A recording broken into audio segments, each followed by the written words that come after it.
Bien, como digo, tengo el placer, el honor de contar en esta mesa con el profesor Joan Subirats y con Francisco Jurado. Joan Subirats, como conocen, es catedrático de Ciencia Política, fundador y director del Instituto de Gobierno y Políticas Públicas en la Autónoma de Barcelona.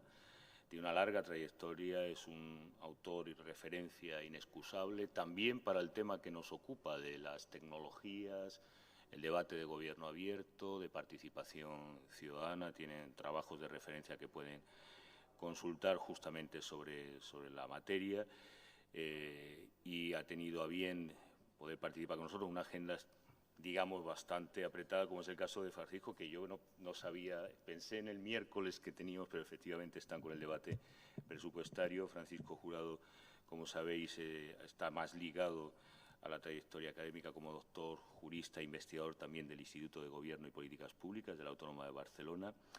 Ha venido trabajando en tecnopolítica, algún trabajo hemos traído de bibliografía gracias a la colaboración de la librería La Fuga en la mesa de inscripciones del Congreso, activista en Democracia Real Ya, y ha venido trabajando también proyectos como el reto de Democracia 4.0, actualmente colaborador del Grupo Parlamentario de Podemos en Andalucía y autor del libro que está publicado en Icaria, Nueva Gramática Política. Vamos a tener un tiempo de exposición de ambos y después, si os parece bien, abrimos un diálogo, porque desde esa otra mirada hemos hablado antes de la sociofilia y sociofobia y ahora vamos a hablar más desde las políticas públicas, que es un reto que evidentemente, aunque hablemos desde la perspectiva de movimientos sociales, involucra otra palabra compartida en el nuevo espacio institucional, en la nueva construcción de institucionalidad en política pública con las TICs. Así que, sin más preámbulo, y agradeciendo con la agenda apretada que tenéis el que estéis presentes hoy aquí en la facultad. Muy bien, muchas gracias. Con Francis hemos quedado en que yo haría una parte así más general y algunas, digamos, anotaciones y elementos para el debate que sean así de un carácter más amplio, y él se centraría luego más en una perspectiva más aplicada en el caso español. Bueno, yo creo que no es necesario en un contexto como este poner en significado o digamos, darle significación al impacto que tiene Internet en muchos aspectos de la vida política, económica, social. Acostumbro a hablar mucho de cambio de época, intentando poner el énfasis no tanto en el concepto de crisis, que es una cosa más episódica, coyuntural y aparentemente, digamos, que pasa como la gripe, sino en el contexto de cambio de época que creo que refleja mejor, ¿no?, la idea de no continuidad con relación a épocas anteriores.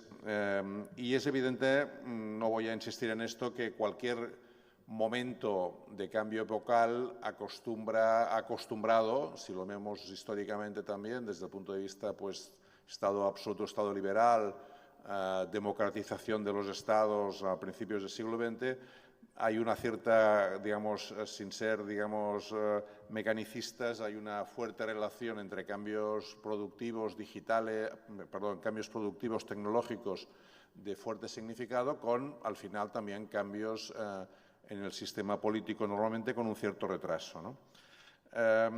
Aquí estamos ante un tema clave, antes Stefano Cristante lo comentaba, ¿no?, que es el tema de la crisis de las mediaciones o de la crisis de las intermediaciones, ¿no? Es decir, el hecho de que Internet pone en cuestión, también lo sabemos, ¿no?, todas aquellas intermediaciones que no tienen valor por sí mismo, facilita enormemente que haya, digamos, cambios en los procesos de intermediación tradicionales y erosiona aquellos que, como decía, aquellos espacios de intermediación que no aportan valor o que son simplemente, digamos, prescindibles. En este sentido, el ámbito de la política es un ámbito claramente donde los procesos de intermediación han sido claves, ¿no?, en la medida, sobre todo, en la que, cuando antes también en la charla anterior se hacía mención, en la medida en que esas multitudes, ¿no?, necesitaban formas de organización y de expresión que superaran simplemente el ámbito de asamblea, ¿no? En ciencia política o en derecho pues se habla del paso de la democracia de los antiguos a la democracia de los modernos, y en esa democracia de los antiguos a los modernos tiene un papel central el factor de representación, ¿no? El factor de representación tiene una lógica clave.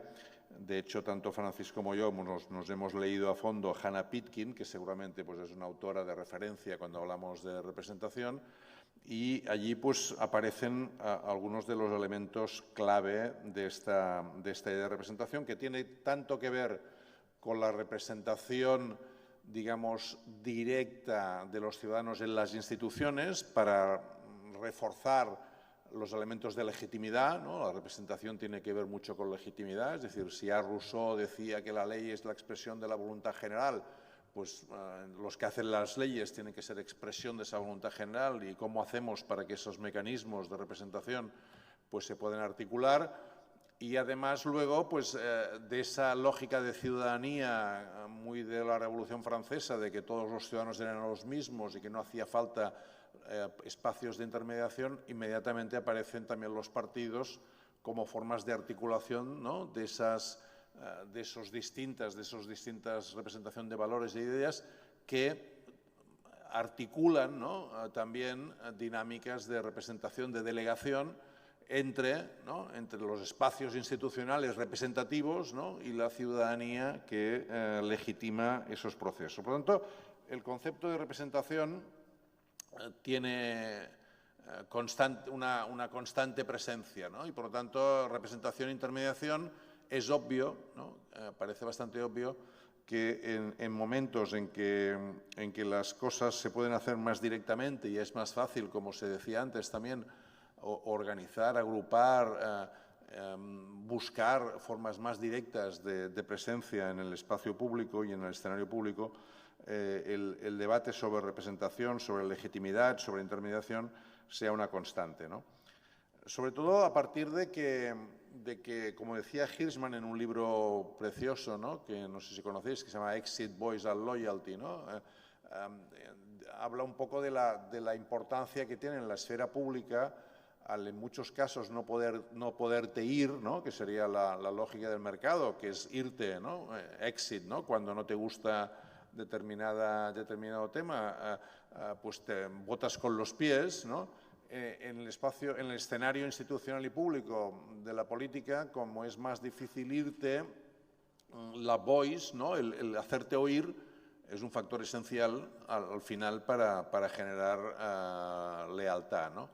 En un momento en que las dinámicas de representación y de intermediación se ponen en cuestión porque, digamos, hay otros mecanismos mucho más directos de entender qué está pasando, el debate, ¿no? sobre la voice, ¿no? sobre hacerse oír, sobre que lo que uno quiere realmente o lo que muchos quieren sea realmente aquello que preocupe en la agenda pública, o lo que muchos quieren no sea luego lo que hacen, ¿no? los que se llaman representantes o delegados.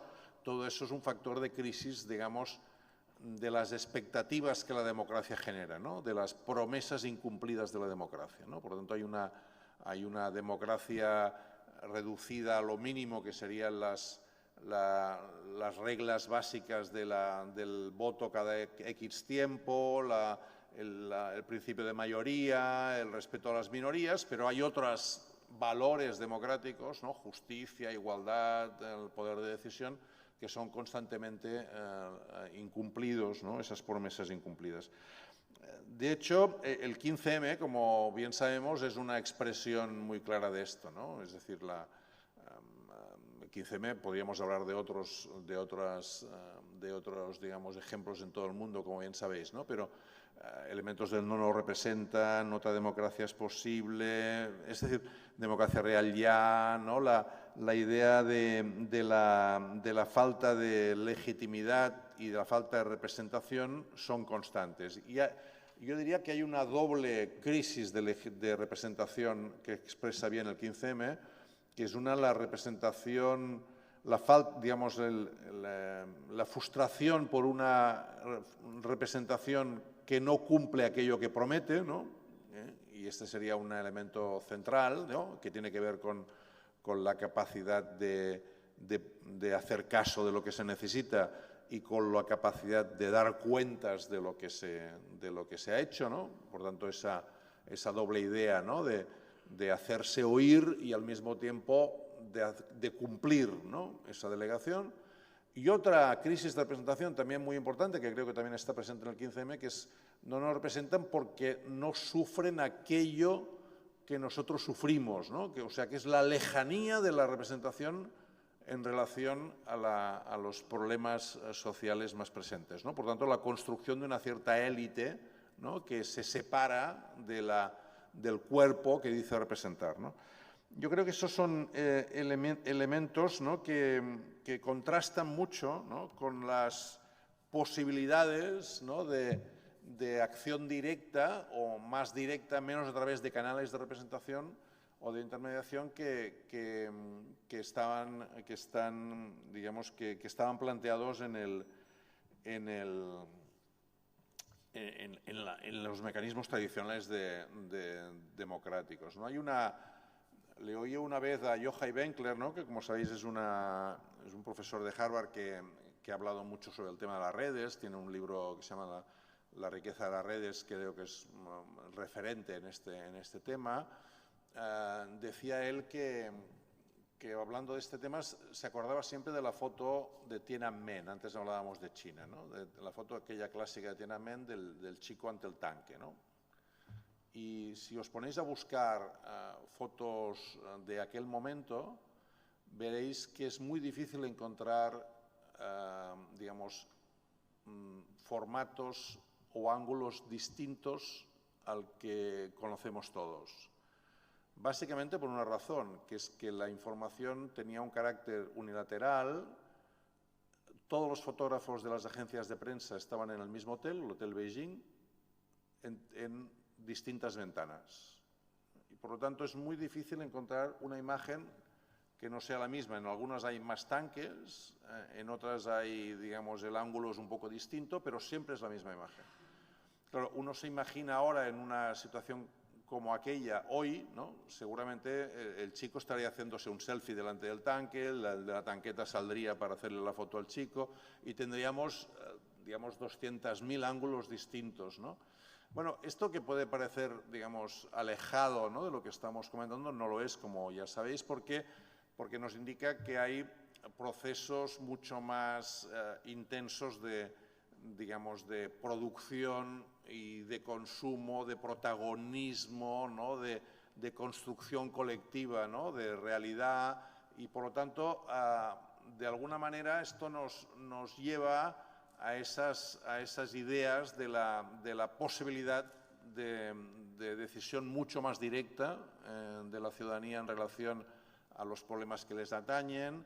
Nos habla de coproducción de políticas, ¿no? Antes se hablaba de políticas públicas, ¿no? Ya no basta solamente imaginar procesos de participación pensados en clave muy funcional y episódica, ¿no? Es decir, alguien ha decidido cuál es el problema, alguien ha decidido cuál es la solución, se sabe cuál es el proceso y hay un momento determinado en que se abre un espacio de participación. Eso, digamos, tiene un elemento, digamos, es un elemento muy funcional, pero muy poco, digamos, capaz de romper el frame, el formato con el cual ya se ha construido todo el problema. Cuando hablamos de coproducción de políticas, estamos hablando de una construcción compartida de diagnóstico, ¿no? Y, por lo tanto, de un proceso en el cual, digamos, las dinámicas de implementación de las políticas estén acordadas, discutidas, debatidas o conflictualmente establecidas desde el principio, ¿no? Y eso yo creo que es un elemento de cambio importante. Acabo un poco para no robarle tiempo tampoco a Francis, hablando un poco también de las dificultades que esto plantea, ¿no? Es decir, evidentemente, ¿no?, la democracia directa parece un elemento potencialmente mucho más factible hoy que nunca, pero es evidente que también hay riesgos de ese elemento democrático, ¿no?, que tenemos que contemplar, ¿no? Hay un magistrado del Tribunal Constitucional italiano, ¿no?, Zagrebelsky, que siempre dice en un libro que se llama El crucifijo y la democracia, ¿no? Que el primer referéndum que hubo en la historia fue aquel en que a la gente le preguntaron Barrabás o Jesucristo, ¿no? No sé si os acordáis de cuál fue la decisión que se tomó, pero digamos, Zagrebelsky dice que seguramente lo que faltó allí era un poco de deliberación, ¿no? No sé si esto hubiera resuelto el problema, ¿no? Pero lo que pone de relieve es algo que Schumpeter también pone mucho de relieve cuando pone los riesgos, ¿no? Introduce los riesgos de la democracia directa, que es la idea de no confundir democracia directa con democracia instantánea, no digamos tirar el niño con el agua sucia y por lo tanto no tirar la deliberación como un proceso que es necesario a la hora de tomar decisiones, entendiendo que al final también es muy importante establecer responsabilidades. O sea, digamos, de alguna manera cuando el pueblo se equivoca, se han equivocado los representantes, cuando el pueblo se equivoca directamente es más difícil establecer luego responsabilidades sobre ese mismo pueblo, digamos, ¿no? Esa idea de la distribución de roles también es un elemento que tiene que ver con una cierta capacidad de pedir cuentas, ¿no? Posteriormente a las decisiones. Tenemos que tener en cuenta, por lo tanto, que hay un proceso de deliberación, hay un proceso de responsabilidad y hay elementos que no pueden simplemente, digamos, simplificarse diciendo que hay un problema de democracia directa y punto, ¿no? Sino que requiere unas ciertas prácticas y unas ciertas tradiciones. De los 800 referéndums que se han hecho en Europa desde 1945 hasta aquí, más de la mitad se han hecho en Suiza. Por lo tanto, quiere decir que hay unas tradiciones también, ¿no? Políticas, ¿no? que se establecen, que permiten, digamos, ¿no? Que haya una path dependency, ¿no? Sobre las formas de tomar decisiones en que la gente se ha acostumbrado, ¿no? a incorporar esa deliberación y esas formas directas en una cierta forma de hacer, ¿no?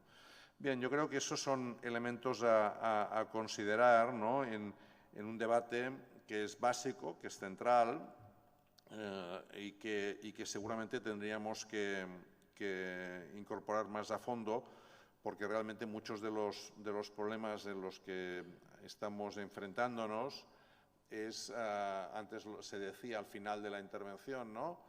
Es un problema de sentido de desprotección, ¿no? Polanyi, ¿no? En ese libro magnífico de la Gran Transformación, habla de desprotección, ¿no? Al lado de la mercantilización, ese sentido de desprotección ciudadana, cómo se canaliza a través de mecanismos que permitan construir respuestas, ¿no?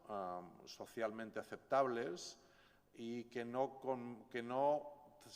eviten, ¿no? Esas lógicas autoritarias que evidentemente están muy presentes tanto en Europa como aquí, de resolución de la complejidad sobre la base de la autoridad, ¿no? Y la resolución de la complejidad y el sentido de desprotección seguramente digamos, sería una mala respuesta, digamos, buscarla en la simplificación de esa complejidad en base a la autoridad, ¿no? Que sería un mecanismo, digamos, que es atractivo, ¿no? Porque es llamativo y es fácil, pero que no nos resolverá los problemas de fondo que tenemos. Muchas gracias. Buenos días. Joan acaba de dibujar pues, como un marco general de lo que podríamos aventurar que es un cambio de paradigma en política dentro del ámbito de lo que entendemos por democracia y que afecta a elementos que han aparecido en su presentación como representación, como participación, con el ingrediente de las TICs y del desarrollo en las tecnologías de la información y la comunicación actuales. Y un poco dentro de ese marco general que ha descrito, pues se introduce, se inserta lo que fue mi proyecto de tesis doctoral que defendí en julio bajo su dirección y que pretende un poco concretar todo ese cambio de paradigma situarlo en el caso concreto de España. Entonces aparece una vertiente politológica de ciencia política que trata temas como la deliberación, la participación, la representación política como eje central. Por otro lado, las tecnologías de la información y la comunicación, Internet, y para situarlo dentro del caso de España, pues lo que hice fue encerrarlo dentro del marco jurídico español, ¿no? Cómo funciona todo esto dentro de las leyes, de la Constitución, de ese marco jurídico que nosotros nos hemos otorgado o que nos han otorgado y con el cual funcionamos, ¿no? Democracia es un concepto bastante abierto que ha evolucionado con el paso del tiempo, pero bueno, más o menos lo que entendemos hoy en día en los estados, en los países occidentales, es un pueblo representado en una institución. En el caso de España, pues habría 3 niveles: Congreso de los Diputados y Senado, que son las Cortes Generales, los parlamentos autonómicos y los ayuntamientos. Esa representación se hace a través del artículo 23.1 de la Constitución, que es el que habla de que todas las personas tenemos derecho a participar en la vida política por 2 vías diferentes. Una sería a través de representantes, la vía indirecta. Los representantes hoy en día pues, están concentrados en partidos políticos, hay muy pocos representantes en agrupaciones de electores que se salgan de ese sujeto, que son los partidos políticos. Y por otro lado, la vía directa, que en nuestro ordenamiento jurídico pues, serían básicamente esas 4 expresiones, ¿no? El referéndum, las consultas, que son una especie de referéndum, pero que se aplican más en la dimensión municipal y también en algunas leyes de participación autonómica, el derecho de petición, que es el artículo 29 de la Constitución, y la iniciativa legislativa popular. En cuanto a la vía indirecta de participación, podemos de alguna manera influir en los partidos políticos que ejercen como intermediarios a través de primarias internas, que funcionan para diseñar o para designar los órganos internos de los partidos, o de primarias de los partidos para presentarse a las instituciones. Son los 2 tipos de primarias que hay, que no son obligatorias, que simplemente los partidos pues, optan por este método o no.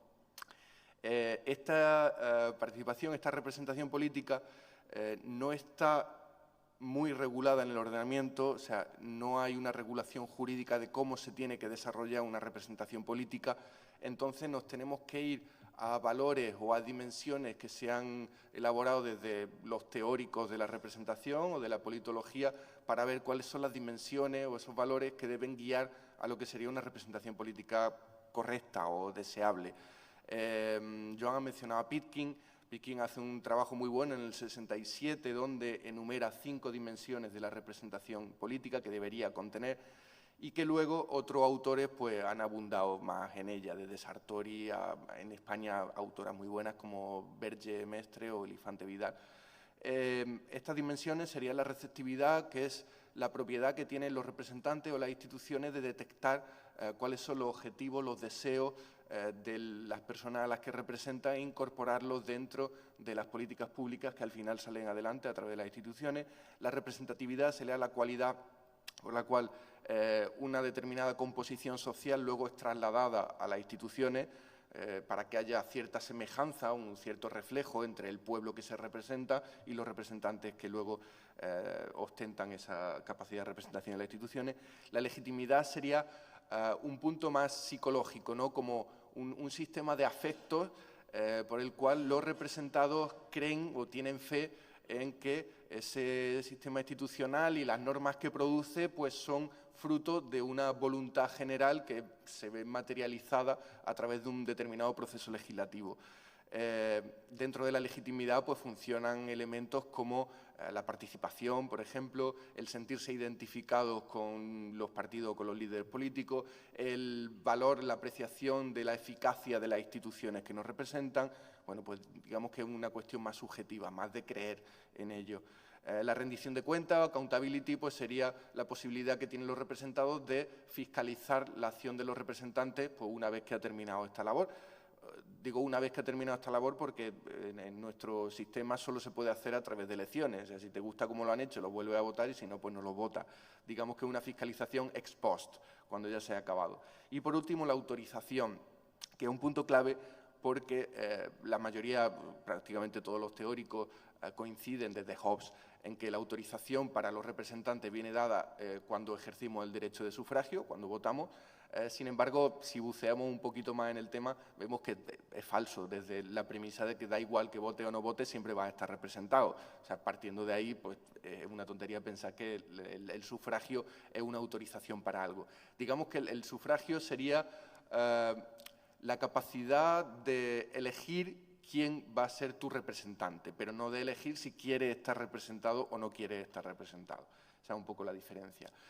Partiendo de este marco, lo que hice fue analizar pues, un conjunto de unidades, un estudio de casos, donde pues tocaba diferentes herramientas, plataformas, iniciativas, dispositivos con base tecnológica que de alguna manera afectasen a alguna o a todas esas dimensiones de la representación. Hay cosas muy conocidas como Facebook, Twitter, AppGrid, lo conocéis, ¿no? Un software donde se hacen preguntas y donde pues, una cantidad de usuarios determinan cuál es la posición mayoritaria. Quorum es una red social donde hay perfiles de partidos, de líderes políticos y también de ciudadanos que se quieren hacer un perfil con el objetivo de interactuar con ellos, de elevar peticiones, de valorarlo.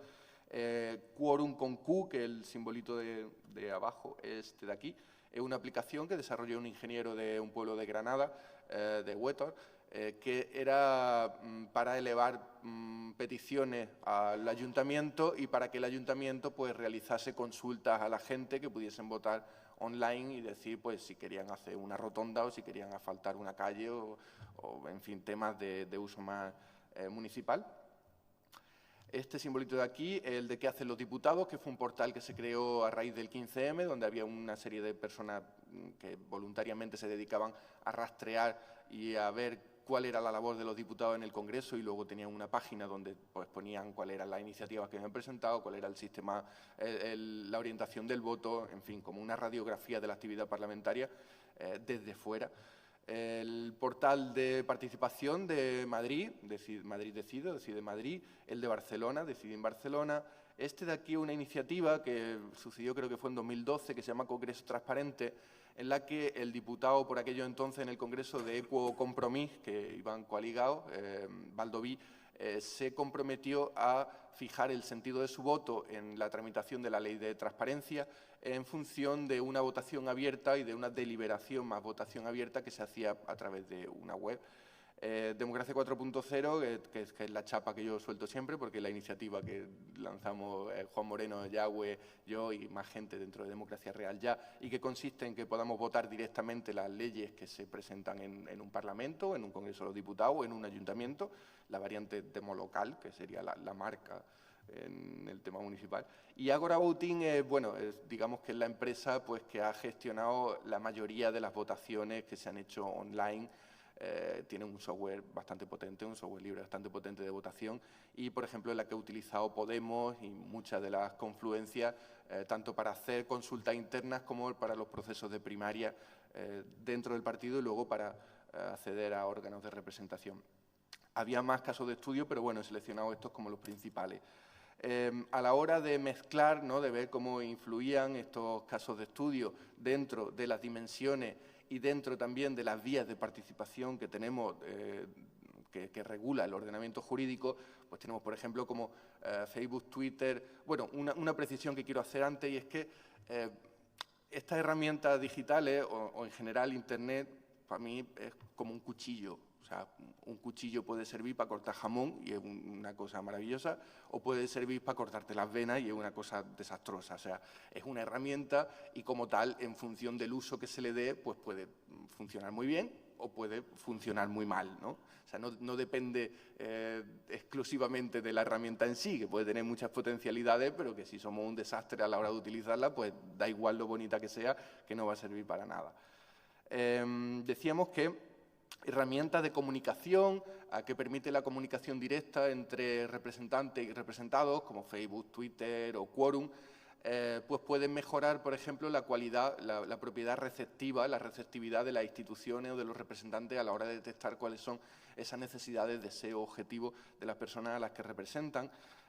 También pueden funcionar como un mecanismo de rendición de cuentas si esos cargos electos, si los representantes son capaces de explicar cuál es su actividad que están haciendo a través de esos canales, pero también están un poco limitadas por la capacidad que tengan esos representantes de utilizarla, porque es verdad que hay líderes que tienen pues, tal número de seguidores que es muy difícil que respondan o que interactúen P2P con ellos en tiempo real. Normalmente lo que tienen es un equipo de gente que se ocupa de gestionar esas cuentas. Entonces, la información que se transmite deja de ser una información bidireccional, una comunicación bidireccional, y se vuelve a convertir en una comunicación unidireccional que no dista mucho de lo que es un meeting en una plaza o en un auditorio, ¿no? Entonces, el modo en el que se utilice será fundamental para que se aumente esa capacidad receptiva de los líderes o de las instituciones y que esa rendición de cuentas sea eficaz. Luego, la herramienta por sí no lo garantiza, sino que depende mucho del uso que se haga de ella.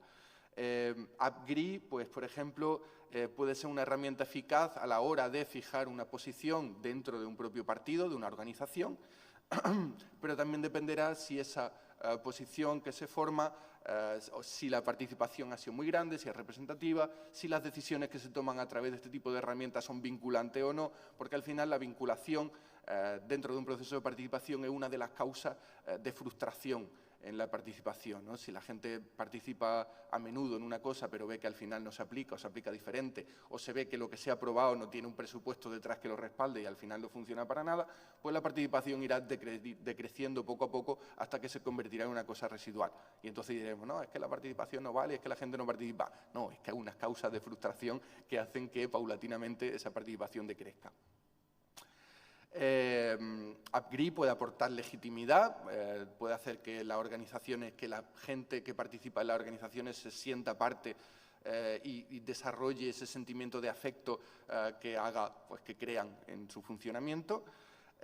Agora Voting, pues, ha hecho que las primarias internas o las primarias a cargo electo pues se conviertan en primarias digitales y puedan llegar a mucha más gente y sobre todo reducir los costes de elaborar este tipo de procedimientos participativos. Es una buena herramienta, pero ¿cómo puede salir mal? Pues puede salir mal, por ejemplo, si las consultas que se hacen dentro de un partido, la pregunta que se hace es tan farragosa que no se entiende. Si en las primarias que se hacen pues se establecen a través de listas cerradas, o lo que se llama listas planchas, donde hay un cabeza de lista que es muy conocido, muy famoso y que arrastra entonces la participación hacia toda la lista, porque entonces esa capacidad que puede tener un proceso de primaria de mejorar la representatividad, es decir, que elijamos a representantes que se adapten al perfil que queremos que esté representado, se trastoca, se deforma si la elección se hace en función de una persona muy conocida, pero luego no conocemos al resto de la lista, porque digamos que la elección ya no está siendo racional, está siendo más pasional o más guiada por otros criterios que no son el de correspondencia, sino el de fama o el de influencia que se pueda tener ya en los medios de comunicación o en las redes.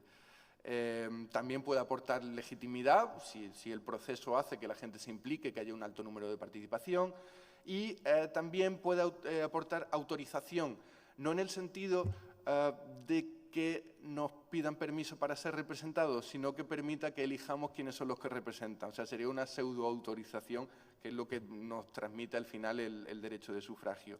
En cuanto a Quorum con Q, que es la aplicación esta para hacer peticiones y votaciones a nivel municipal, pues sería un poco una manera de implementar las consultas. Las consultas municipales son algo que viene en la ley de bases del régimen local como una posibilidad de participar en los ayuntamientos y digamos que a través de este tipo de herramientas pues se agilizarían mucho y podrían llegar a mucha gente en tiempo real y reducirían muchos costes también a la administración.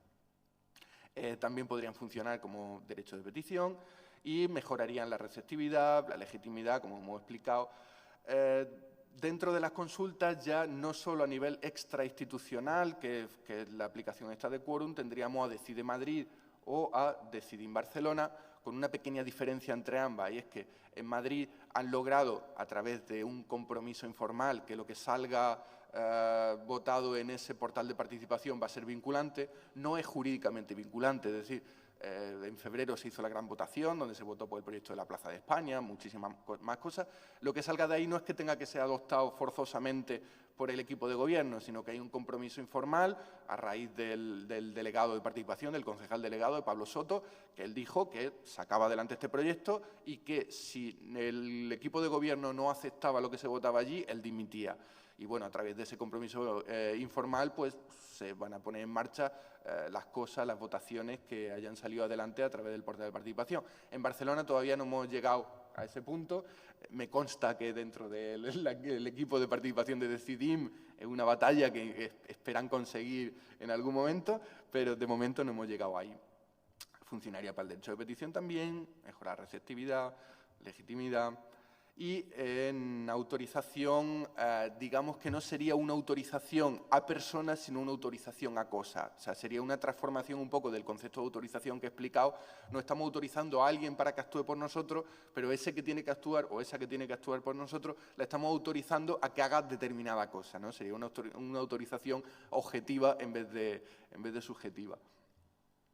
La iniciativa de Congreso Transparente, pues exactamente igual. Estamos autorizando a Baldoví, en ese caso, a que se posicione a favor o en contra de una determinada proposición de ley. Recuerda un poco esto al referéndum, pero con un matiz importante, y es que realmente las personas que votaron en esa iniciativa de Congreso Transparente no modificaban el conjunto del sentido del voto del Congreso, sino el de solo un diputado. Luego, al final, el poder de penetración que se tiene o de transformación que se tiene a través de esta herramienta era limitado. Si se hiciese en un partido, pues qué sé yo, con 80 o con 100 diputados, pues sería mucho más práctico, ¿no? Más útil. Mejora receptividad, legitimidad. Y en cuanto a algo parecido a un referéndum, pero que no lo es, ahí entraría el tema de democracia 4.0, que no es prescindir de los representantes, sino desrepresentarse en tiempo real cuando una persona quiera. Si se van a votar, ahora mismo se están tramitando en la Junta, en el Parlamento de Andalucía, los presupuestos generales de Andalucía. Si a mí es un tema que me interesa y me interesase votar, pues directamente entraría en la web, votaría sí o no a cada una de las secciones de los presupuestos, me podría informar de todo, si estuviese todo colgado, y entonces mi voto se detraería del conjunto del Parlamento, porque al final el Parlamento o un Congreso, cuando se constituye, no representa a cada partido o los actos que allí se celebran, las leyes que allí se publican, no afectan solo a las personas que votaron al partido mayoritario, sino que afectan a todo el mundo. Una ley la aprueba el Congreso en su conjunto.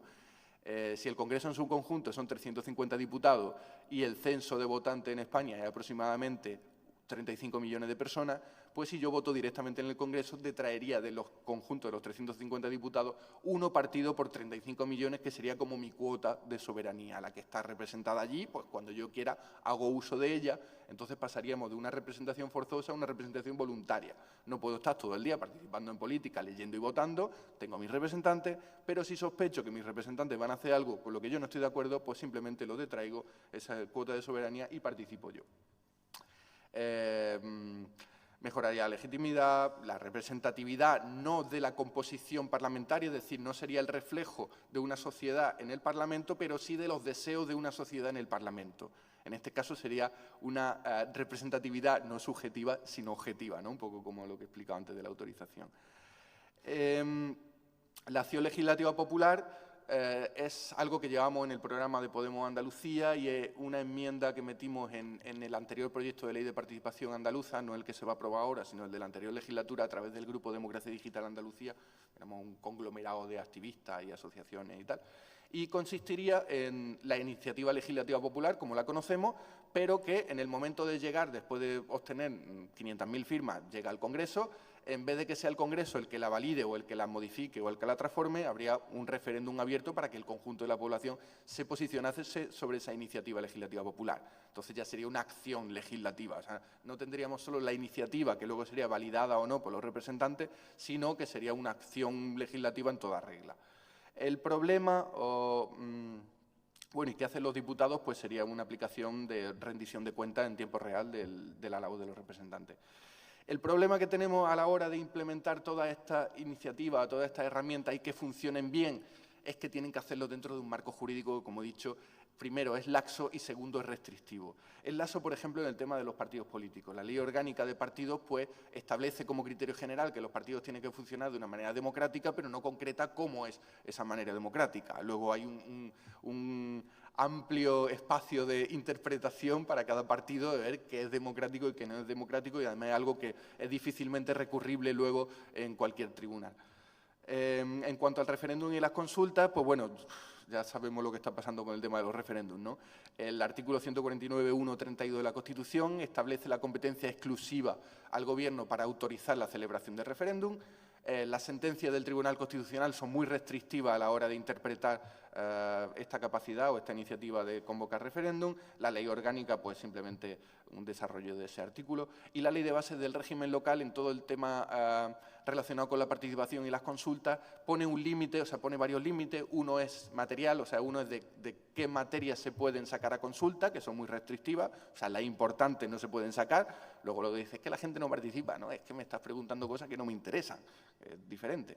Y también son restrictivas porque hay un articulito, el 67 o el 69, que dice que ningún proceso participativo puede menoscabar el papel del representante en el pleno del ayuntamiento. Luego, si entendemos que algún tipo de votación vinculante o democracia 4.0 o algo así menoscaba el rol o la posición de intermediario del concejal, pues entonces estaría chocando con la ley de base del régimen local. En cuanto al derecho de petición, pues puedes hacer todas las peticiones que quieras, que no tienen obligación de contestarte, y cada legislatura, además decaen, tendrías que volver a hacerlas de nuevo. La Ley Orgánica Reguladora de la Iniciativa Legislativa Popular, pues lo que fija es que sean los representantes al final los que tienen la capacidad, la prerrogativa de poder admitirla o no, o transformarla. ¿Os acordáis de la ILP de la PA, no? 1.500.000 firmas, esa ley fue aprobada. Creo, pues sabéis que fue aprobada, ¿no? Que de ahí salió una ley. Lo que pasa es que salió una ley que no tenía nada que ver con la iniciativa que presentó la PA. Pero incluso aprobando la iniciativa legislativa no hay garantía de que se parezca ni esto a lo que en un principio se presentó como iniciativa. Al final, si os fijáis, se dibuja una especie de eje de coordenadas en las que tenemos instituciones y pueblos, sería la institución, la sociedad, y por otro lado la representación y la participación directa. Cuando he estudiado muchas tipologías de democracia digital, pues Martin Hagen, Van Dijk, Horrocks, Tops, bueno, Dalbert, muchísimas, al final todas, había muchas tipologías y organizaban los modelos de participación en un eje que sería esto, ¿no? Los modelos que son más de preguntarle a la gente sin nada vinculante, una participación no vinculante más de, bueno, ¿y usted qué opina?, se acercarían más al espacio institucional y de representación, porque el poder sigue estando en la representación, y las iniciativas que son más de desrepresentación, más de democracia directa, pues se saldrían de las instituciones y se acercarían más al espacio sociedad. Este eje lo que hace un poco es que tengamos esa idea en la cabeza de que participación y representación son cosas enfrentadas y no compatibles.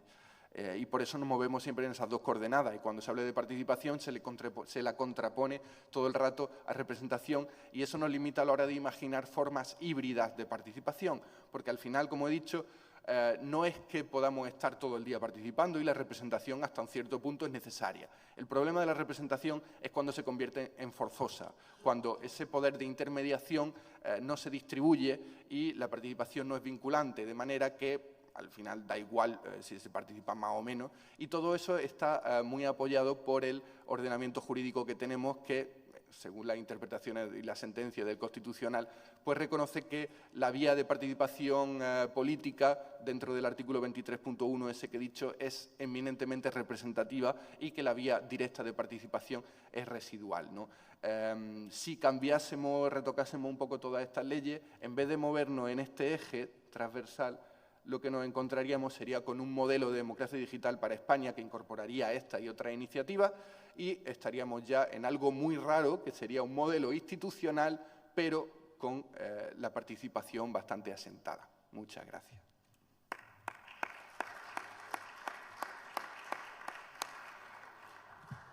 Gracias, Francisco. Gracias, Joan. Yo creo que se han planteado muchos temas para la discusión, para la reflexión. Vamos a hacer un turno, si os parece, de preguntas o de intervenciones cerrado, y ellos responden después, cada uno por separado, a las cuestiones que queráis debatir. Así que creo que hay un micrófono por ahí circulando. Turnos.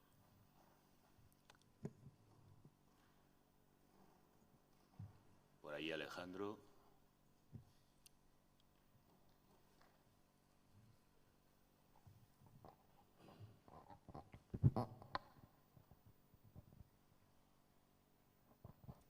Hola, muchas gracias por las intervenciones, creo que han sido muy inspiradoras, y tengo una pregunta para ambos.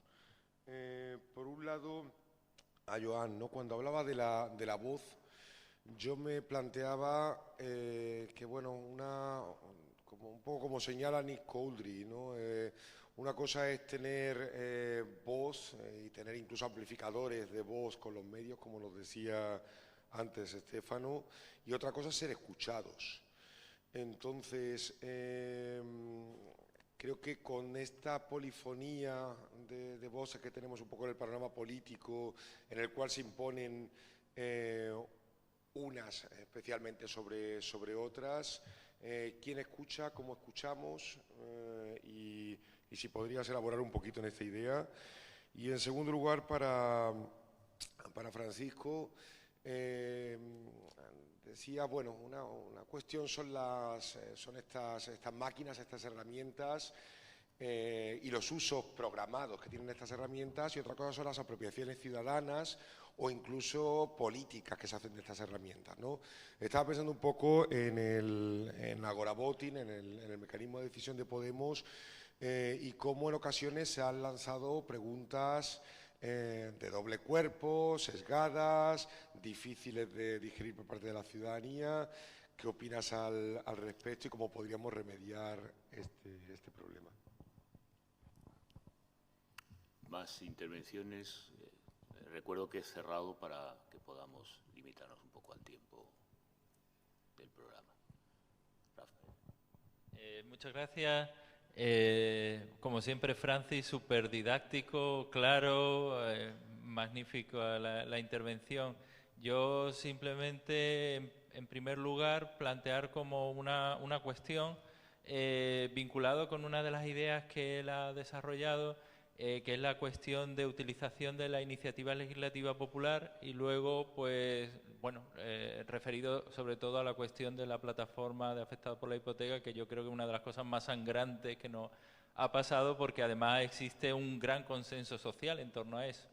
Entonces, la primera cuestión sería, ¿no te parece que a lo mejor sería por el problema este de que luego se pueda someter a referéndum, el recuperar o instituir una cuestión previa de constitucionalidad con el fin de que antes que se sometiera a referéndum hubiera un pronunciamiento del Tribunal Constitucional validando que es constitucional? Porque al fin y al cabo, yo ahí sí disiento, yo creo que hay muchísimas cosas que se pueden someter a iniciativa, esa misma iniciativa legislativa popular, y que luego pueden salir tal y como la gente ha pensado que tiene que estar, por ejemplo, en garantizar, en blindar la sanidad pública, en garantizar la educación pública, y sobre eso pues la gente se puede pronunciar de una manera muy clara a través de esta iniciativa y luego pues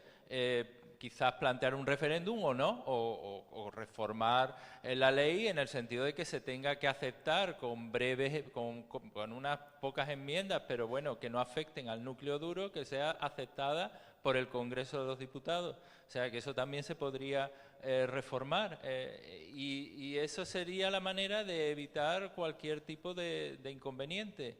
Y generaría además un gran consenso, yo creo, porque en España sí, sobre derechos sociales, yo creo que hay una, y lo demostró el 15M, si algo demostró el 15M fue eso, ¿no? Hay un amplio consenso sobre que los servicios públicos tienen que ser, públicos y garantizados. Entonces, y luego sobre las herramientas que él ha mostrado tan bien, ¿no? A mí me recordaban muchas cosas a lo que yo estudié, el presupuesto participativo de Porto Alegre, y cómo la lógica instituyente del presupuesto participativo, que a veces yo creo que falta, ¿no?, en estas aplicaciones, una filosofía que va más allá de la herramienta en sí. Es una filosofía en gran medida crítica, una teoría crítica que estaba detrás e instituyente, que estaba detrás del presupuesto participativo. Entonces, bueno, pues sería quizás bueno, ¿no?, combinar esa lógica del presupuesto participativo, que al fin y al cabo pues planteaba cosas muy similares. Lo que pasa es que en asambleas, de una manera mucho menos quizás eficiente que estas aplicaciones, pero combinarlas, ¿no? ¿Cuál es tu opinión? Porque creo que puede ser muy interesante por el trabajo de investigación que has hecho y que puede ayudar mucho a aclarar estas ideas. Y ya por último, sobre la primera intervención, a mí me da la sensación de que el paradigma realmente cambia en el sentido de que desde el punto de vista liberal, esa separación individuo-sociedad es una separación que, por ejemplo, en la polis ateniense no existe. La polis ateniense, si leemos a Castoriadis, leemos a Blaster, o lo que nos queda de la herencia de los sofistas, ahí el ethos ciudadano estaba completamente vinculado al ciudadano, al individuo. De hecho, además, una cosa que a Francis le gustará es el hecho de que la democracia ateniense se funda, entre otras cosas, en un acto anterior que es muy importante, el perdón de la deuda. O sea, de las deudas, o sea, que hay ahí un elemento de, por un lado, un paradigma que hace esa separación tajante y, por otro lado, la democracia ateniense y luego algunas ideas dentro de una perspectiva marxista de que bueno, los individuos, los sujetos están configurados por su contexto y eso es algo clave para entender cómo se desarrolla la participación y cómo se desarrollan las sociedades. Gracias.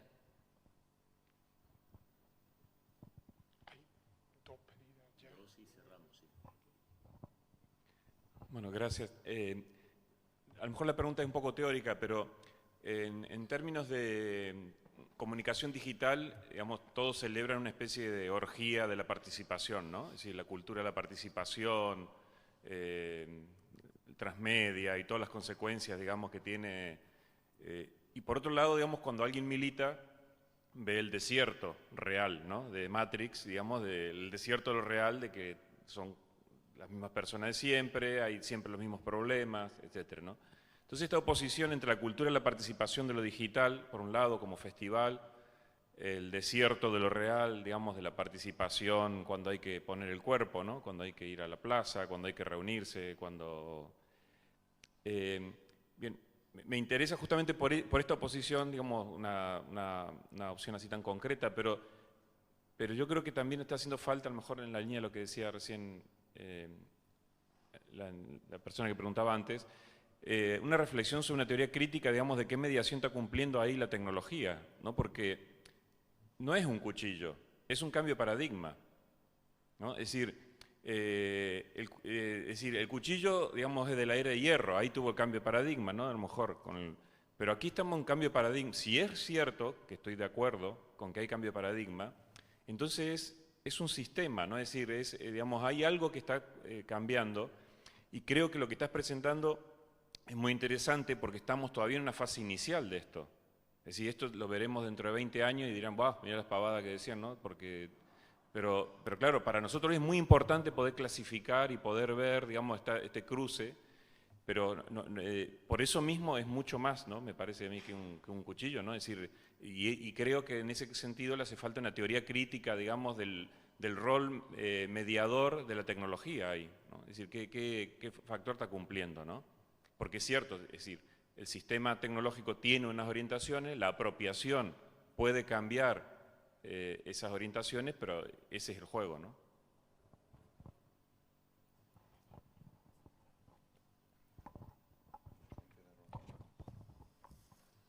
Hola, sí, buenas.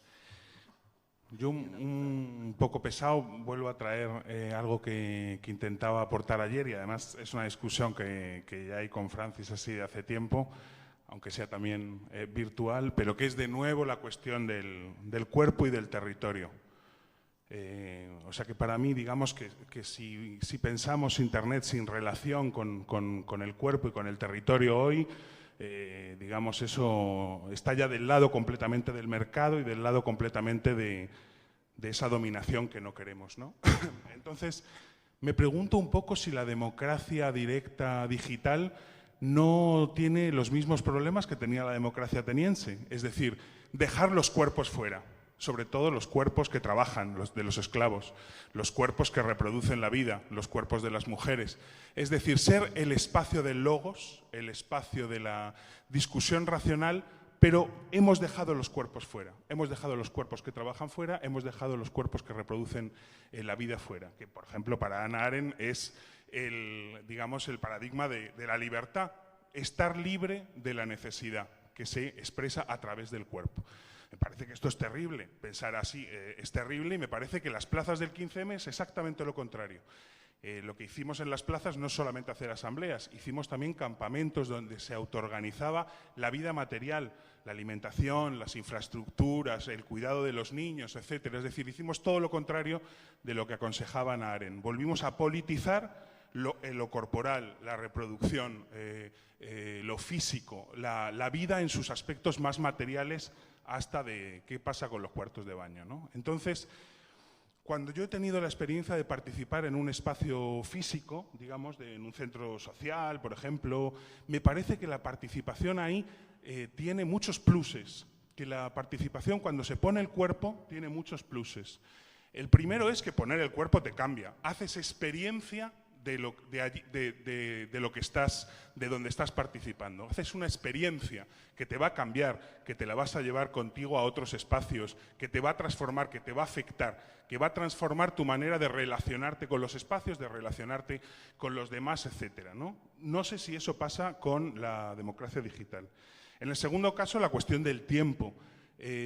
¿Por qué no pensar formas de participación que no tienen un tiempo acotado, que no hay un tiempo sino que siempre puedes estar participando? Por ejemplo, si participas en un centro social, la participación es constante, no acaba nunca, siempre puede haber un proceso, siempre hay nuevos problemas, siempre hay nuevas cosas que hacer, siempre es digamos, una participación procesual, no acotada en el tiempo. También, por último, creo que es muy distinto deliberar cuando hay cuerpos y cuando no hay cuerpos. O sea, realmente me parece que la deliberación con cuerpos presentes puede llevar a que tú cambies de opinión. Yo jamás he visto a nadie, ni a mí mismo, cambiar de opinión en una discusión en Internet. Realmente. O sea, creo que Internet no está hecho para deliberar. Está hecho para otras 1000 cosas buenas, pero no para deliberar. Yo creo que hay y eso lo vivimos en las asambleas del 15M, que realmente a mí cada persona que intervenía me convencía. Me convencía lo que ahí se estaba diciendo. Porque yo creo que hay algo de la deliberación que es real cuando tú sales de la discusión diferente a como has entrado. Diferente a como has entrado. Entonces ha habido un proceso de deliberación, de consenso en el sentido de sentimiento compartido. A mí eso me pasó el 15M, realmente. Yo entraba en las discusiones de una manera y salía de otras, y yo creo que es que se daba un proceso de pensamiento, pero encarnado. Y yo creo que eso tiene que ver con el cuerpo. Bueno, hay gente que intenta pensar, teóricos que intentan pensar la decisión desde este punto de vista, como este francés Jean Houry, etcétera, ¿no? Y luego, por último, hacerte cargo de las consecuencias de tus decisiones. Es decir, decidir que yo quiero que la Plaza de España sea así, pero que luego lo vaya a hacer el ayuntamiento, eso me parece muy limitado, porque yo creo que uno hace experiencia de la decisión que ha tomado cuando te haces cargo de las consecuencias de las decisiones que has tomado. Entonces puedes verificar en la práctica si esa decisión era inteligente o equivocada o qué alcance tenía. Yo creo que uno de los problemas de la Asamblea del 15M es que todos votábamos cosas y luego no nos hacíamos cargo de ellas. Por ejemplo, ¿quién quiere que se quedara al campamento? Todos votábamos que sí, porque era muy bonito. ¿Quién se va a quedar esta noche a dormir? Uy, esta noche no puedo, ¿no? Entonces, digamos, la decisión que se desconecta de las consecuencias de la decisión, del hacerte cargo de las consecuencias de tu decisión, yo creo que ahí hay una trampa. Y me parece que algo de eso hay en lo digital. Digamos, se vota cómo va a ser esta plaza, pero yo no me hago cargo de llevar a cabo las consecuencias de la decisión que ha tomado. Y por último, que yo entiendo que la participación tiene que ver con comunidad, con cuerpos que viven juntos de alguna manera o que hacen algo juntos, aunque sea un ratito de la vida. Y no veo esa dimensión de comunidad tan clara en el caso de la democracia digital. Entonces, si arrastramos 2500 años de problemas griegos con este tema de la expulsión de los cuerpos digamos, de la deliberación y la decisión, ¿no? Gracias. Había una última intervención aquí que la había solicitado y damos paso a Joan y a Francis, ¿de acuerdo? Muchas cosas, ¿no? Una pizarra. Va a necesitar otro tiempo de conferencia. Bueno, yo quería hacer una pregunta un poco concreta sobre el modelo que planteabais. Antes estabais comentando que uno de los problemas a la hora de la participación ahora mismo es que las decisiones no suelen ser vinculantes, entonces esto desmotiva, ¿no?, la participación. En el caso del modelo de representación o de desinstitucionalización que planteáis, el impacto de la participación directa de cada persona sería muy escaso. ¿Eso no conlleva también un cierto riesgo de desmotivar? Si la persona ve que después de participar en varias ocasiones no consigue tener un impacto real. Y también en este caso, ¿cuál sería el proceso o cómo sería, cómo se podría realizar una rendición de cuentas? Es decir, si las personas votan de forma directa, participan de forma directa, pero a la vez hay una representación institucional, ¿de quién es la responsabilidad? ¿Cómo se reparte esa rendición de cuentas? ¿En qué orden queréis intervenir? Avanti. Sí, bueno, han salido muchas cosas y daría mucho de sí, pero no tenemos tanto tiempo. Intentaré ser más telegráfico. Tomando quizá lo más fácil, que es lo de a pesar de que no se me dirigía a mí la cuestión directamente sobre la ILP, voy a comentar un tema, porque en la legislación catalana sobre las iniciativas legislativas populares se ha cambiado algunas cosas interesantes. Por ejemplo, los que han presentado el proyecto, esto después de una experiencia brutal que hubo, porque se presentó una ILP para eliminar los residuos, la destrucción de residuos, digamos, las plantas de tratamiento de residuos, ¿no?, que quemaban los residuos. Y esa ley se convirtió en una ley de gestión de residuos. O sea, ¿no?, la ILP fue cambiada totalmente en sentido contrario a lo que se presentó, pero en sentido totalmente contrario, hasta el punto de que muchos de los diputados que votaron, incluso hubo algunos que se resistieron, ¿no?, y no votaron a favor. Entonces, a partir de ahí se ha introducido un cambio que creo que está bien, que es que primero hay presencia directa de los que presenta ILP, pueden presentarlo directamente en el Parlamento. Y segundo, en cualquier momento pueden retirar el proyecto si consideran que se le está alterando su contenido. Yo creo que eso es una mejora, digamos, en el proceso, porque impide, ¿no?, que se utilice la fórmula participativa para hacer lo contrario de lo que se había planteado. Bueno, sobre el tema más de fondo de la voz, ¿no?, que se comentaba, ¿no?, por allí, ¿no?, yo creo que diría que uno de los elementos que ha cambiado también a través de Internet es lo que yo a veces explico los movimientos sociales trabajaban antes en un eje que era incidencia-resistencia. Trataban de incidir en las decisiones públicas porque a veces eran las dos cosas, resistían, ¿no?, las decisiones públicas, ¿no? Por tanto, había un eje básicamente de incidencia-resistencia. Yo creo que hay un nuevo eje ahora que es el de disidencia. Es decir, tú puedes construir cosas por tu lado. O sea, la PA podía presentar la ILP, podía hacer scratches y defenderse ante los desahucios, pero puede hacer la obra social de la PA, ocupar edificios y colocar gente que no tiene vivienda. Y eso es un sistema mucho más directo de resolver un problema desde la propia comunidad, ¿no?, desde la propia presencia directa de los cuerpos haciendo cosas, ¿no? Una cosa es tener un grupo ecologista que lucha contra la instalación de la línea de muy alta tensión en Girona entre España y Francia. Ese grupo ecologista de golpe decide construir la cooperativa Som Energia y distribuye energía. Y tiene 60.000 hoy socios en toda España porque se plantea como una alternativa. No hace solamente incidencia, resistencia. Ha decidido hacer su propia respuesta a ello, ¿no?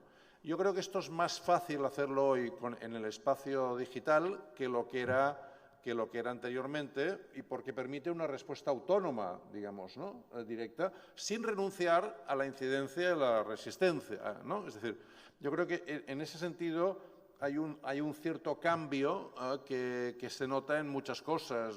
Wifinet podría ser un ejemplo, es decir, podríamos ir buscando ejemplos, ¿no? Un poco en la línea de decir, hay formas, digamos, de enfrentarse al sistema que no son las de cambiar, de hacer la revolución, sino, ¿no?, construir espacios en los cuales tú puedes avanzar de esta manera, ¿no? Y sobre el tema de las reflexiones que se han ido haciendo después, yo estoy muy de acuerdo con la idea de que es difícil hablar de democracia si no las situamos, ¿no?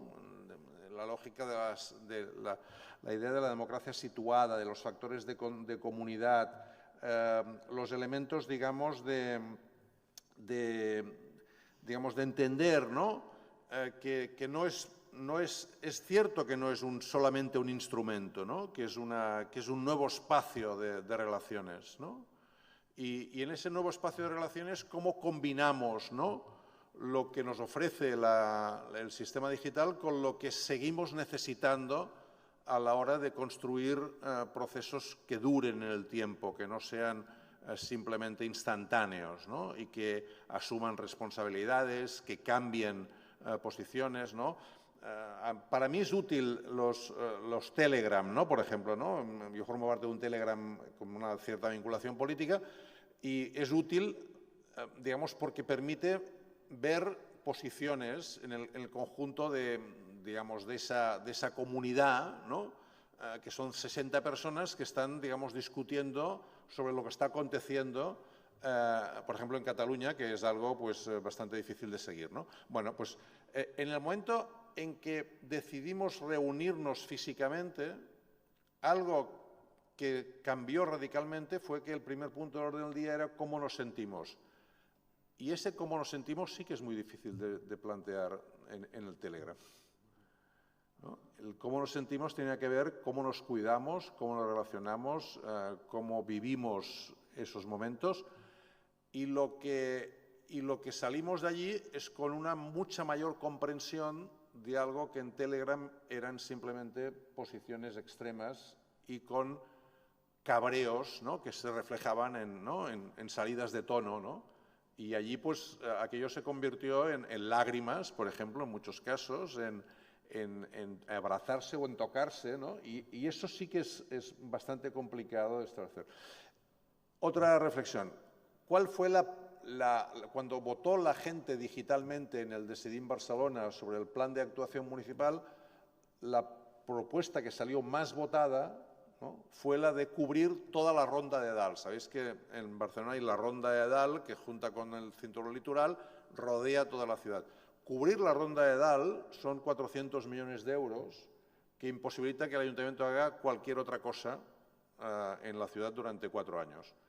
Claro, ¿por qué salió la más votada? Porque un grupo de gente muy activa se fue a ver a todas las AMPAs de los colegios, se fue a ver, y consiguieron que mucha gente, digamos, interviniera sobre esto. Pero desde un punto de vista de la política de ciudad, aceptar que aquello era una decisión que se tenía que asumir como gobierno implicaba unas responsabilidades que hacía que fuera absolutamente inviable desde el punto de vista de hacerlo compatible con muchísimas otras, digamos, actuaciones que se tenían que hacer. Por lo tanto, no había, como se decía antes, no había responsabilidad en aquella decisión. Ni había interlocución con otras comunidades, ¿no?, que tenían otros intereses y otras necesidades y no habían sido capaces, ¿no?, de situar aquello en primera línea. Por lo tanto, hemos de ser conscientes que estamos aprendiendo aún muchas de esas cosas. Y el factor de situar el debate, ¿no?, de relacionar mejor, ¿no?, el elemento digital con el elemento corpóreo que antes he comentado, yo creo que es un elemento clave, ¿no? Es cierto, además, que si no somos capaces de hacer esto, el reino de las plataformas es el que nos da aparentemente la virtualidad de la colaboración, ¿no? La economía colaborativa de Airbnb, de Uber, etcétera, es una lógica colaborativa, ¿no?, que es así que, digamos, simplemente aprovecha, ¿no?, explota, ¿no?, la colaboración y no nos permite, digamos, construir comunidad, ¿no?, y situar esa comunidad, esa participación y esa colaboración en un ámbito más concreto, ¿no? Ya. Bueno, por parte, lo de, claro, que sea, por ejemplo, el tema de Podemos, que saquen una consulta interna o en cualquier sitio y la pregunta sea muy enrevesada y nadie lo entienda, pues que es una facultad que tiene la dirección de hacer esa pregunta. Entonces, ¿cómo se podría hacer otra cosa? Yo recuerdo en el primer Vista Alegre, donde AppGrid funcionó, y había una parte de participación que era que la gente votase qué preguntas querían que los que saliesen como Consejo Ciudadano contestasen. Entonces, se ordenó, fue la gente a la que ordenó la pregunta más idónea, ¿no? Pues aquí podría invertirse un poco los papeles, que en vez de ser la ejecutiva o el cargo que sea el que diseñe la pregunta para que beneficie un poco cómo la formulación para tu interés, pues que la pregunta venga de abajo en vez de desde arriba, ¿no? En cuanto a la constitucionalidad de las acciones legislativas populares, yo trabajo en el Parlamento de Andalucía escribiendo leyes. O sea, para mi grupo parlamentario soy técnico legislativo, lo que hago es hacer una proposición de ley que luego va a unos servicios jurídicos del Parlamento. Obviamente acabo de empezar a hacer esto, soy joven, y las primeras leyes que hacía, pues los servicios jurídicos le daban un montón de hostias. Le falta esto no tiene encaje jurídico, aquí no hay competencia. Pues, obviamente así va aprendiendo, ¿no? Pues las iniciativas legislativas también podían pasar por los servicios jurídicos de una Cámara y que diesen pues ese aspecto que ya no es tanto político como técnico, ¿no? ¿Tenemos competencias para hacerlo? ¿Modifica otras leyes de mayor rango que no podemos tocar? ¿Influye en los presupuestos que ya están aprobados? Pues son cosas técnicas que la gente no tiene por qué saber, pero que poco a poco pueden ir aprendiendo, pero que hay unos servicios jurídicos o un tribunal constitucional que sí que está preparado y que puede hacer ese tipo de dictámenes. En cuanto a que hay una filosofía de participación que va más allá de las propias herramientas, sí, hay muchas de las intervenciones, se me ha venido a la cabeza Suiza todo el rato, porque hace unos meses en Madrid vino una de las personas encargadas de gestionar el tema referéndum allí en Suiza y explicaba que antes incluso de la conformación de la Confederación Helvética de Suiza en sí, los pueblos que allí había y las comunidades que allí había llevaban siglos haciendo referéndum entre vecinos, en el pueblo, en la región. Entonces, cuando se monta Suiza, pues ya era un tema que ni siquiera se cuestiona. O sea, es que llevamos tanto tiempo haciendo referéndum y tenemos una cultura participativa tan grande que esto viene sí o sí. Entonces, digamos que en políticas públicas puedes adoptar una política pública que ya estaba arraigada en la sociedad, bottom-up, o puedes imponer una política pública y esperar que con el tiempo la sociedad se vaya acostumbrando, ¿no? El problema que tenemos en España es que estamos haciendo lo segundo, no tenemos una tradición participativa, entonces desde algunas instituciones que creemos en la participación estamos intentando establecer mecanismos participativos sin que haya realmente una cultura de la participación. Eso viene un poco relacionado, está imbricado con los números, los volúmenes de participación, ¿no? Que se ha dicho también por ahí antes. Esa cultura participativa en Suiza es alta. Influye que la cosa sea más importante o menos importante. Pero Sevilla, que no es una ciudad que tenga una cultura participativa grande, se saca a referéndum cuánto va a durar la feria y se participa muchísimo. Pues porque es un tema cercano, porque... En fin, que esto de la cultura yo creo que es algo que se trabaja y poco a poco se va creando, ¿no? Decía Clara Campoamor que a leer se aprende leyendo, pues a participar se aprende participando, básicamente. En cuanto a que esto es verdad que Internet no es un cuchillo, era una manera de hablar un poco para expresar que depende mucho del uso. Yo porque creo que es un cambio de paradigma, porque creo que es un cambio de paradigma comunicativo y creo que la comunicación es la primera tecnología o la básica para el progreso humano. Entonces, si teníamos en el colegio nos enseñaban de chicos que hay un proceso comunicativo que consta de emisor, mensaje, receptor dentro de un contexto y un canal y todas estas pescas, pero había un emisor, un mensaje y un receptor, ahora mismo tenemos que hay millones de emisores, millones de receptores y millones de mensajes, que además se entrecruzan entre ellos. Paradojas tales como que yo en Twitter haciendo un retweet soy emisor y receptor al mismo tiempo. O sea, todo lo que era la teoría comunicacional durante miles de años salta por los aires en el momento en que de alguna manera la libera y permite pues, que sea multitudinaria, que sea caótica de alguna manera, ¿no? Claro que hay elementos fundamentales en esto, ¿no? El papel de influencia, por ejemplo, que tiene todavía, pues en Twitter hay cuentas muy gordas y cuentas muy pequeñitas y obviamente pues no hay una igualdad a la hora de comunicar, habrá gente que tenga una posición de poder. Obviamente esa posición de poder no es un cargo que te dure años, sino que depende de una valoración que te hacen los demás de esa comunicación. Si tienes una cuenta de 100.000 seguidores pero empiezas a decir tonterías, pues igual te quedas en nada o igual no te retuitean o igual tu mensaje no se expande, ¿no? No es lo mismo tener muchos seguidores que luego tenga un alcance grande, eso es un poco diferente. Hay otras cosas importantes dentro de estos procesos comunicativos, los algoritmos dentro de las redes sociales. O sea, en Facebook, por ejemplo, no vemos todo lo que publica nuestra gente, sino que Facebook hace un algoritmo y te enseña lo que le da la gana. Pues eso también desvirtúa o pervierte un poco lo que sería esa comunicación P2P libre, que por ejemplo se puede dar en redes como Idéntica, donde no hay nadie ahora mismo, por desgracia, pero que son mucho más libres. Voy a entrar en el tema, en el capítulo amador, que es capítulo aparte, por todas las cosas que... Y creo que parte cariñosamente del mismo error que se produce cuando contraponemos representación y participación. O sea, creo que hay dos grandes falsas dicotomías ahora mismo en política. Una es representación y participación, que pueden hibridarse, y otra es calle e Internet, que pueden hibridarse. O sea, hacer cosas en Internet no quita que se hagan cosas en la calle. No necesariamente. De hecho, hay cosas que se hacen mejor en Internet y cosas que se hacen mejor en la calle. ¿Por qué me he centrado más en esto? Porque el tema de la charla era un poco democracia digital circunscrita a unas instituciones. Entonces, bueno, las instituciones son las que son. En el Congreso no podemos meter a 35 millones de personas y por eso hay gente que tiene que sustituirlas para tomar decisiones.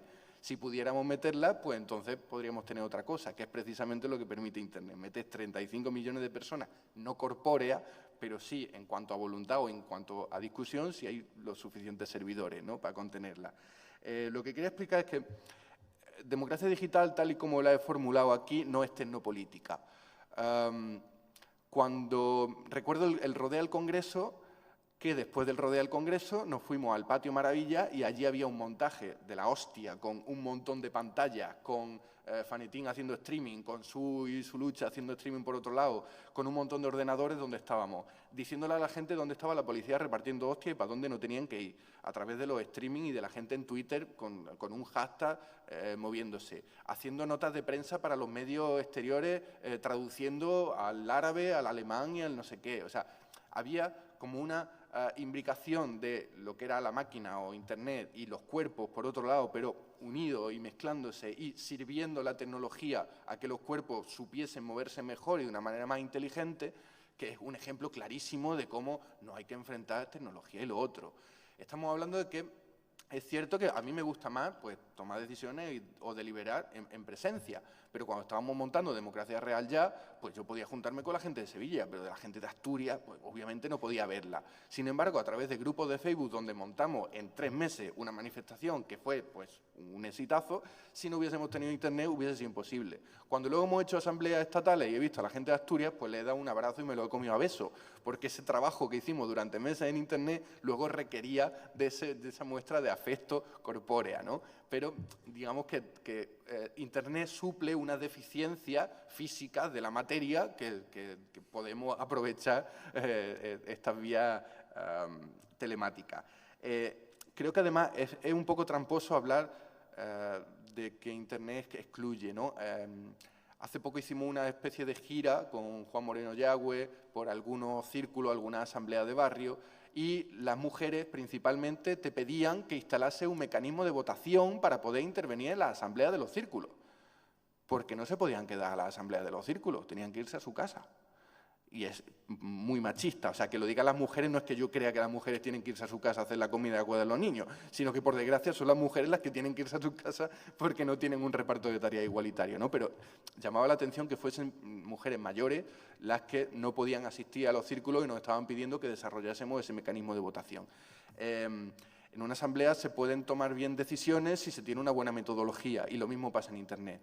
O sea, más que fijarnos en si esto es bueno o esto es malo, hay que fijar qué metodología puede facilitar que se hagan unas cosas u otras, qué espacio es el indicado. En una asamblea de 500 personas es imposible tomar decisiones. Aquello es una catarsis y es muy bonito, pero no se pueden tomar decisiones porque no hay metodología que pueda hacerlo. Quizá a través de código y de plataformas de toma de decisiones donde se vayan eliminando las que están más desechadas, se vayan refundiendo las que tienen más aprobaciones. En fin, digamos que son cosas programables que a través de metodología y programación pueden facilitar esa toma de decisiones. Y por último, esto que me ha dicho del contagio participativo, ¿no? El que uno piense que por un voto pues no va a significar nada, pues las elecciones son así. O sea, uno puede significar, pues, si yo participo o no participo, un voto y no vale para nada. Sin embargo, hay mucha gente que vota porque se sabe que la unión de muchos votos pues al final lo hace, ¿no? La rendición de cuentas a través de, por ejemplo, Democracia 4.0 es muy simple, es un derecho de veto. Si el gobierno llega con un proyecto de ley que no mola y entra mucha gente y vota que no, ese proyecto de ley se va para atrás. Si un grupo parlamentario llega con un proyecto, con una proposición de ley y no mola y hay mucha gente que vota que no, se va para atrás. Al instaurar un derecho de veto en tiempo real, lo primero que hace es decirle a los representantes, tomaos en serio vuestro trabajo. Porque como me presente una cosa que no me mola o simplemente que no entiendo, si no la entiendo, voto que no. Ahora, cúrratelo para que la entienda. Pues ese derecho de veto ya es una rendición de cuentas en tiempo real. No sobre su cargo de representante, pero sí sobre el trabajo que está haciendo. Creo que no me he dejado nada. Muchas gracias, Joan, Francis.